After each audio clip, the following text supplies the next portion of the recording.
My new roommate sleeps with their eyes open. The apartment felt too quiet, even for night.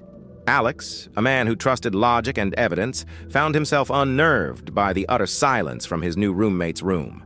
It was a vacuum of sound, devoid of the small human noises of sleep. One night, a drunken impulse led him to the keyhole. In the sliver of moonlight, he saw her. Sam lay perfectly supine, a statue on the bed, her arms straight at her sides. Her eyes were wide open, unblinking, fixed on the ceiling. And from her lips came a rapid, whispering torrent of sounds that coiled through the dark like serpents, a language that was not a language. Rationalizations failed. The silence felt predatory. Driven by a fear he could no longer ignore, Alex planted a small camera in the common area, its lens a mechanical eye meant to capture proof of his own foolishness and grant him peace. The footage, reviewed the next morning with a dry mouth and trembling hands, did neither. At precisely 3 a.m., Sam's door opened. She drifted into the living room, a sleepwalker who was not asleep. Her movements were fluid, purposeful. She did not pause. She turned and glided directly into his bedroom. The camera could not follow her inside, but it captured her return.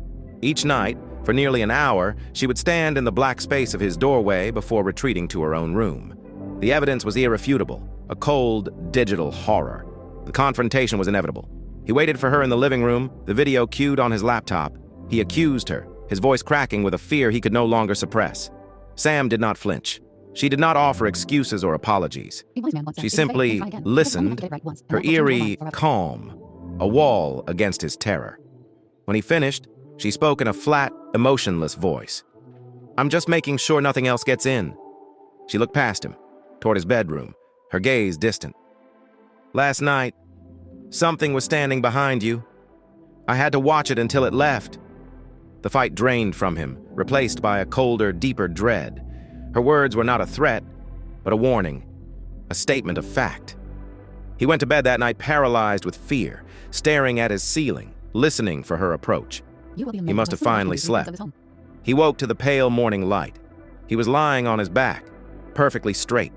The covers were smooth, flat, not a single wrinkle from his chest to his feet. His arms were rigid at his sides, palms pressed flat against the mattress, and he realized his eyes were already open, fixed on the ceiling.